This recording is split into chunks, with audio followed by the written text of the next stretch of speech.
ป้าไม่ดูว่าไว้ดูมันยังเกาะว่าไม่ว่ายัง เบาเตียงคนรอ โอ้เอาบ่ได้ยินเอาไหม เบาเตียงคนรอ อยากได้ยังอยากได้ยัง อยากได้ยัง บ่อยากได้ยังโอ้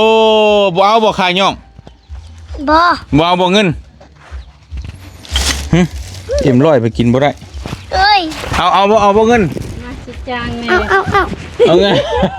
เอาสบายดีแล้วน้องเด้อ สวัสดี เอาไหมอีก เอา ฮะ เอา เอายัง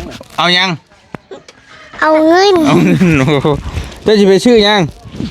ขนม เอาไปชื่อไปผมเท่าไรขนม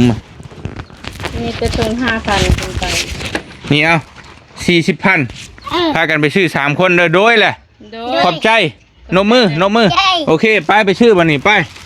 พากันไปชื่อไป ยังเพิ่นอยากซื้อดิ เอ้าบ่ท่านจะชื่ออีกบาทนี่ล่อเงินผู้ใหญ่ก็เป็น ดิ โอ้แล้วกันบาทนี่ ถ้ามึงไปชื่ออะไรเลยลูกชักกบแล้วว่า แม่นผู้กก เอาใบหนึ่งอันไปซื้อมาแบ่งหมู่แน่ ไปซื้อมาแบ่งหมู่ไป ไปไหม ซื้อดิ อันนี้แล้วซื้อแม่อเล็กอันนี้แล้วอเล็ก เอาอันเล็กบอล เลย ไปว่าพอเท่ามาแปลงน้ำเด้ เราเก่งนะจะปีนะพ่อ 6 ปีแล้ว อ่ะพี่น้องเนาะสบายดีเด้อพี่น้องกับทักทายสบายดี FC บัดจุขู่จุกคนเฮากะพอดีสิมาตามต่อเนาะเอาสังกะสีมาใส่แล้วพี่น้องเอ้ย ฮอน โอ้คือใจดีแท้ว่ะดี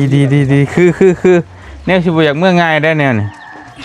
อยู่ต่ออีกสักเดือนนึงบ่ได้เว้ยเนาะเห็นว่ากะถ้าว่าอายบ่คิดฮอดลูกคิดฮอดเมียน่ะบ่อยากให้เมื่อเลย ทำชิว่าตามตรงกับเรื่องมาคิดฮอดน่ะมันก็อดได้อยู่น้องเอ้ยตัวนี้นะเพราะว่ามีอ้ายกับเข้าใจอ้ายกับไปช่วยคนก็ไล่ไปตลอดนะแต่ว่ามันปัญหามันติดอยู่ที่ว่าแม่อ้ายนั่นต้องไปฟอกไตอาทิตย์ละ2 เทื่อ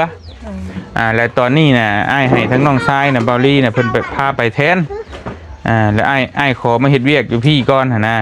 แล้ววันนี้เฮาก็อยากเปลี่ยนเพิ่นนั่นแหละเพราะว่าอ้ายนั่นมาอยู่เฮือนอยู่น้ำเมคือน้องไปอยู่น้ำเมซั่นนะ เบิ่งพ่อเบิ่งแม่ อยู่น้ำเบิ่งพ่อเบิ่งเมแต่ว่าน้องชายน่ะบ่ได้อยู่น้ำพ่อน้ำเมแต่ว่าอาศัยเพิ่นว่าให้หาเพิ่นพาไปแทนน่ะนะแล้วบัดนี้อ้ายก็เลยว่าสิลงไปเปลี่ยนเพิ่นแล้วก็พังเบิ่งบ่แน่บ่นอนถ้าลงไปแล้วมันอันนี้ก็เดี๋ยวสิกลับขึ้นมาใหม่ก็ได้แต่เอ้านี่ไอ้มารอบ2ก็ยังได้แม่นบ่เป็นยังสิมารอบ3บ่ได้รอบที่1น้องบ่ได้เห็นบ่เห็นแต่ว่าน้องก็เห็นคลิปบ่แม่นบ่เห็นบ่เห็นนี่ก็แสดงว่าไอ้มาแท้ตอนนั้นก็พ่อเฒ่าบ่ยาวได้เสียฮะไอ้ก็จำเป็นต้องได้ลงไปนะบัดนี้แหละมันก็ยากนั่นแหละหลายอย่างหลายแนวเนาะป้าอันช่างกินข้าวแล้วกินแล้ว อ้าวเนาะพี่น้องเลยกินบ่น้ำข้าวดูลายครับบ่บุญนะลายอยู่ด้วยที่นี่ว่าจะเจ็บแก่กันแก่กินกาแฟเจ็บหัวคุณบ่เงียบร้อยเศร้าเจ็บแถวหยาเนาะอันชายเชยมาหรือบ่ได้เพิ่นเอามาแล้วสายบุกนะโดยได้ตัวสีขาวโอเค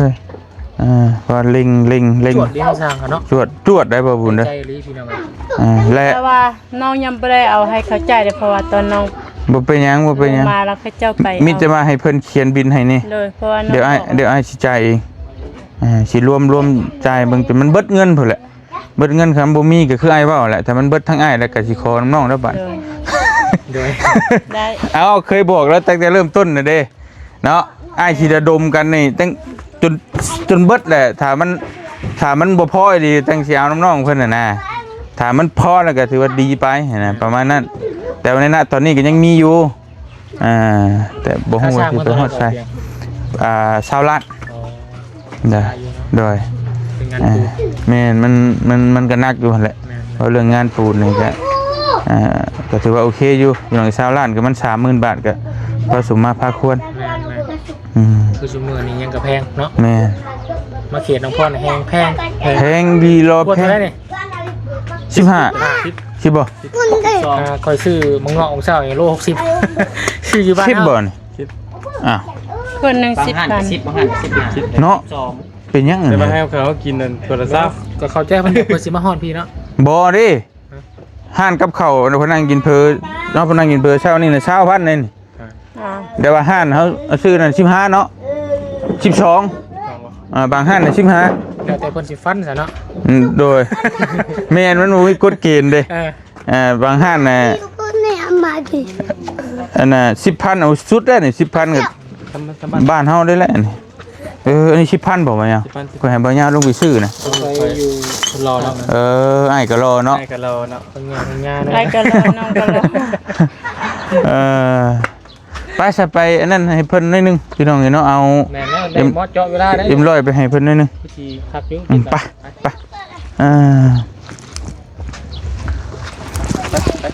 ไปมา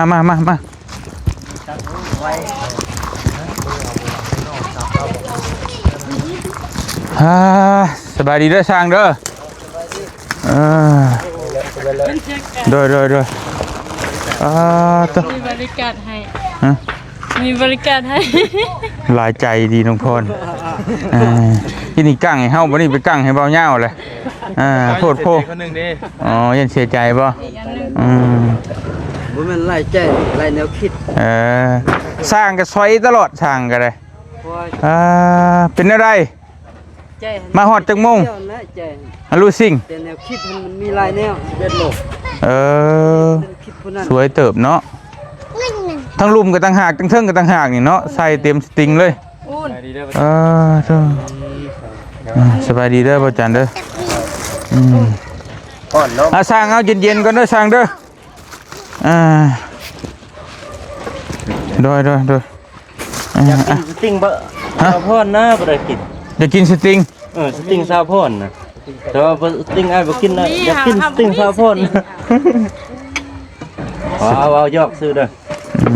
สตริงซาพอน สติงสิเลื่อนเรื่องเย็น พอหยอกแกไม่ดี เอ้ยมาบ่โธ่โดยอันนี้สร้างทั้งจิโนมบ่โอ้พี่น้องสุดยอดเนาะตัวเอาเอ็มร้อยช่างเลยโดยจะคนโอ้โดยเอาไปตั้งหากเลยนี่เอาไปตั้งหากเลยมันบ่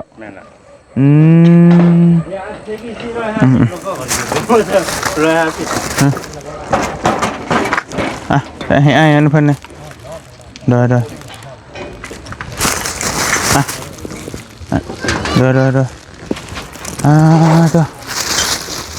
สร้างเอ้ยที่หับได้อยู่ดอกเนาะได้ระดับสีมือ1 2พี่โอ้ยโดยพี่น้องเอ้ยจวดขนาดได้สร้างเด้อ1 2พี่บึ้ยนี่อีกคนหนึ่งบ่หรือเบิดละโอเคพี่น้องเลยไว้ยี่หรอกรู้สิ่งเนาะมันบ่คือกระเบื้องยาวเลยจวดพี่น้องเลยบ่โดนบันไดโอ้ได้เรื่องอย่าลืมเด้อวันเฮานัดกันเด้อแต่เลยหันบ่ใจ ขู่เลย นั่นเลยคุณควรแห่ให้ไว้นี่คือเทพื้นตำแหน่งนี้เลย คนขั้วบ่โอเคเอามานี่เลยเอาเฮมาเลยพี่น้องเนาะป้าเจ้า ต้องการ2อย่างนี้ ต้องการหยัง ต้องการหินกับน้ำ หินกับน้ แม่ น้ำบ่มาบ่ บ่คันได้มีแต่ต้องการ2อย่าง อันใดเทพื้นมื้อนี่ก็ยังอีกซ้ำ เพราะว่า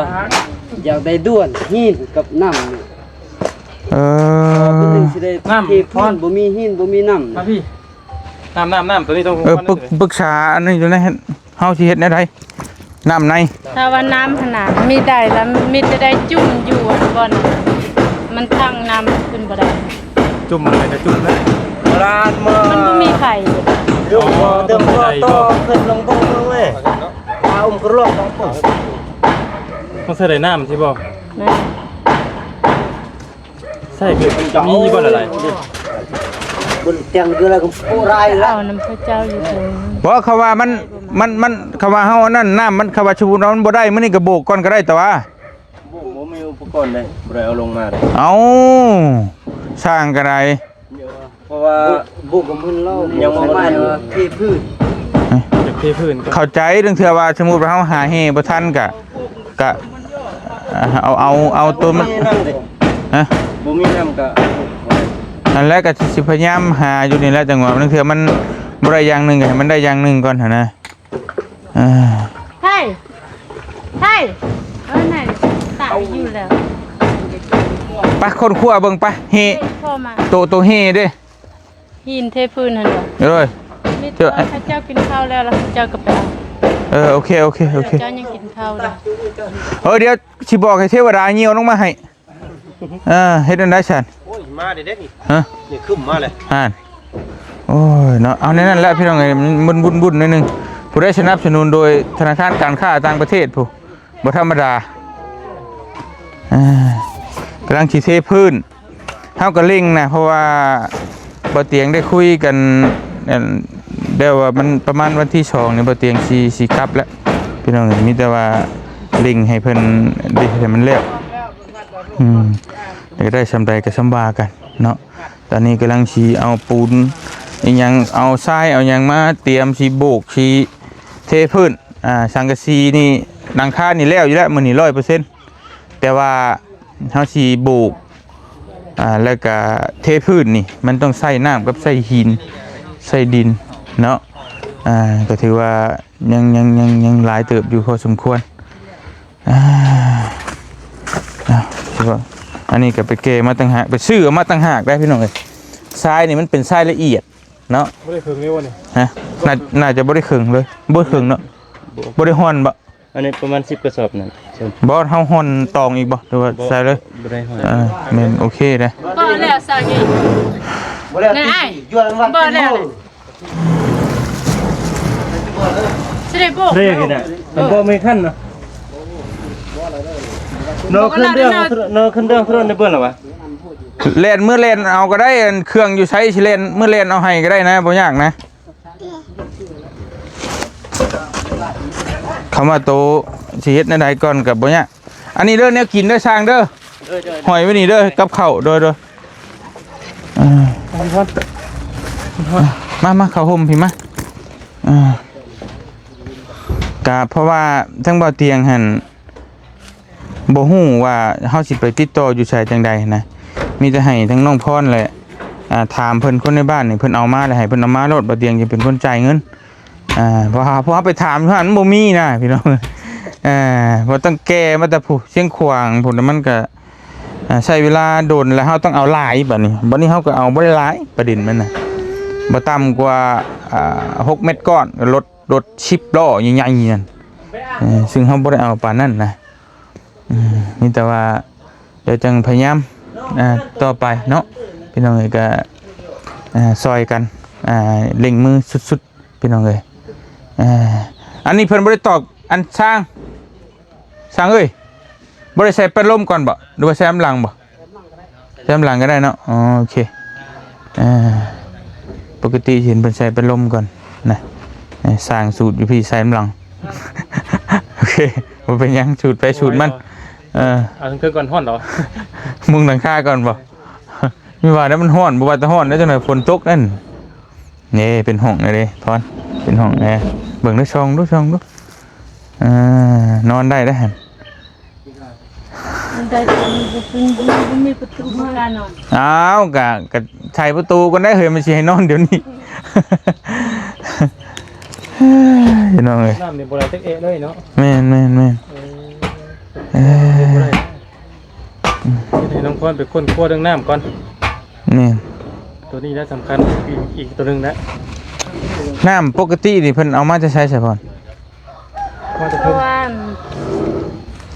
วันนี้ฝนบ่ตกเด้ มันยังมีน้ำไหลล่ะตอนนี้เพิ่นใส่แต่น้ำสร้าง อาจสิเฮ็ดได้ไรสบาย แล้วนี่มีคลองบ่ นี่ มีคลองมีไหลปุ่มไหลขึ้นมา ปุ่มไหนต้องไฟฟ้าบ่มี มันบ่ยากดอกแต่ว่า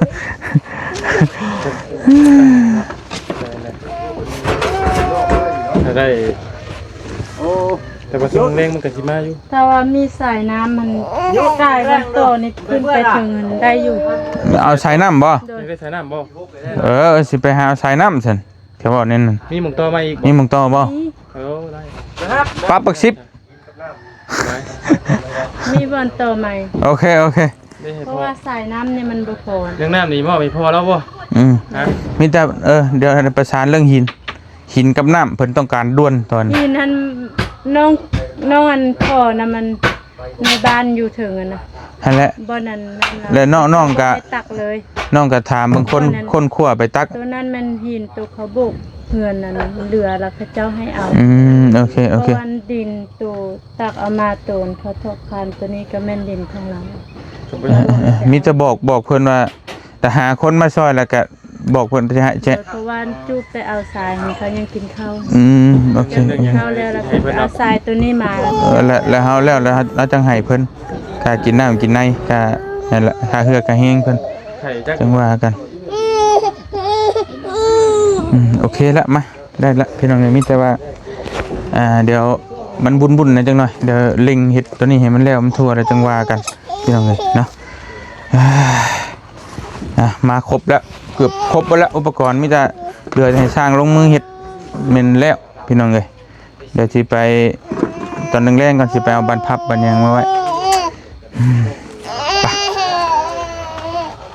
มาพี่น้องเนาะเดี๋ยวมาเบิ่งข้างในนี่ก็เพิ่นเอาดินเข้าดินเอาพอเท่านั้นพอแล้วเนาะดินห้องเนาะเหลือแต่น้ำกับเฮสองอย่างตอนนี้กับดินหินเนาะน้ำกับหินเพิ่นเอิ้นหินนะอยู่พี่เดี๋ยวเอาเฮเพิ่นบ่จักอีกโอเคเดี๋ยวสิน้ำเดี๋ยวสิโทรไปหาเทวดาเหี่ยวลงมาให้เดี๋ยวหินนี่สิไปหาทุบเอาอยู่ภูเขาเห็นไหมโอเคมีแต่จังว่ากันเล็งมือให้มันสุดความสามารถสร้างกับเล็งมันฮอดเนาะพี่น้องเนาะมาเดี๋ยวเบิ่งทางในกันน้อยหนึ่งเด้อป้าโธ่สวัสดีเด้อเพิ่งเด้อโอ้เย็นเนาะช่างเนาะเลยโอ้มุ้งหลังคาเราเย็นพี่น้องไอ้บ้านนี่ ถ่ายไปเลย เรื่องจักซี่กับมุ้งตะดนดอกเนี่ยนี่ สร้างมาไผผู้อยากมุ้งเราก็เห็นอยากแล้วคือกันนี่อันนี้ทรายเพิ่นเอาเข้ามาเตรียมเบิดเด้อนะพี่น้องเอ้ย เจ้าตั้งตัวเองบ่นี่ครับ ดินให้เขาตั้งมาป้าเลยบอกเอา เหลือแต่อันน่ะหินมาใส่นี่แล้วก็เทพื้นแล้วก็เป็นแล้วบาดนี่พี่น้องเอ้ยแล้วก็โบกติดประตูแล้วโอ้จวดสายจวดเอาเลยอ่ะเอาเลยบ่ โอเคตัวได้แล้วมาพี่น้องเลยดินแม่นแล้วซอยแม่นเป็นมาซอยแล้วจังก็เอาให้เพิ่นค่าน้ำค่าในพอได้กินนั่นแหละพอได้ยำพอได้ยะพี่น้อง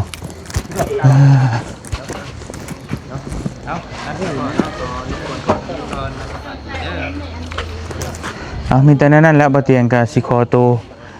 จบคลิปไปเพียงส่ำนี้เพิ่นก่อนพี่น้องเอ้ยเพิ่นกำลังขึ้นโครงหลังคาแล้วก็ใส่สังกะสีมื้อนี้นี่ปิดจอบเรื่องสังกะสีแล้วก็อาจจะเทพื้นให้มันแล้วบืนนี่โบกบืนก็บังฮื้อนี่แล้วโบก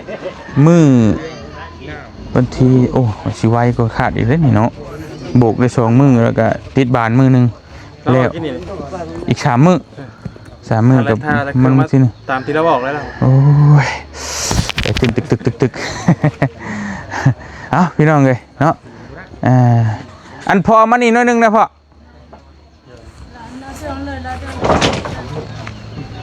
พอเอาตัวสำคัญก่อนนะพี่น้องเลยเด้อสบายดีเด้ออันเรื่องน้ำเฮาเฮ็ดแนวใด เพราะจังซี่พอตามพอคิดว่าคันว่ามันบ่สิบ่มีลายสิแล่นไปซื้อจากอันซอกซื้อประมาณ100 เมตรแต่ว่าคันว่าซื้อเป็นโครงก็ซื้อไปต่ออยู่เทิงพุ่น บ่ บ่ คัน บ่แห้งทางเทิงบ่แห้งพอไปกวดเบิ่ง 2-3 มื้อละแล้วคันแม่นท่อพี่32หันต่อแต่เทิงพุ่นลงเลยอยู่อยู่นี่มันแห้งแท้อยู่นี่มันคันนำอันพ่นมาน่ะมันจึงมีละกายคือเนื้อมันบ่แห้งห้วยตัวนี้พอเคยไปกวดตลอด อันแล้วเฮาต้องเฮ็ดไว้ได้วิธีแก้ต้องไปซื้อท่อ มี บ่ แต่ซื้อท่อพี่32หันมาแล้วพอสิวางขึ้นไปต่อ อ๋อซื้อท่อบ่แม่นสายยางเนาะ ก็ไทย สายยางได้บ่ ท่อก็ได้สายยางก็ได้มันก็สิมันเป็น2ซับแต่ว่าจุหนึงเพิ่นบ่ว่ามันเป็นสายยางจุหนึงเพิ่นเป็นท่อน้ำสินะ อ๋อ มันเป็นอันเดียวกัน บ้านเฮาเอิ้นถ้าท่อน่ะเป็นท่อแป๊บนั้น โอ้ แป๊บสีฟ้าน่ะแบบเฮาใส่อันนั้นหั่นบ่แม่นเนาะ สายยางนี่แหละ โอเค สายยาง เดี๋ยวเฮาสิไปซื้อให้ เจ้าพี่32นี่อยู่นี่ก็มี เดี๋ยวจะไปซอกซื้อให้พี่น้องนี่เนาะเอาไม่แต่นั้นแหละประชาน สิไปถ่ายเครื่องมากด โดนเอาโอเคไม่แต่นั้นแหละบ่เตียงก็สิขอตัวไปหาซอกเบิ่งสายน้ำสายหยังมาให้เพิ่นก่อนพี่น้องเอ้ยเนาะแต่ใดก็ขอขอบใจขอบบุญขอบคุณหลายๆ FC บ่จุคูทุกคนที่ติดตามแล้วก็ฮักแพงเนาะเดี๋ยวเล็งมือสุดๆเดี๋ยวมีได้ก็ความคืบหน้าจังไดก็ติดตามเบิ่งตอนต่อไปพี่น้องเนาะสำหรับมื้อนี้ขอตัวจบคลิปไปเพียงเท่านี้ก่อนอัปเดตมื้อที่6เดือนน้องพรใส่หลังคาแล้วล่าสุดบ๊ายบายเจอกันช่วงบ่าย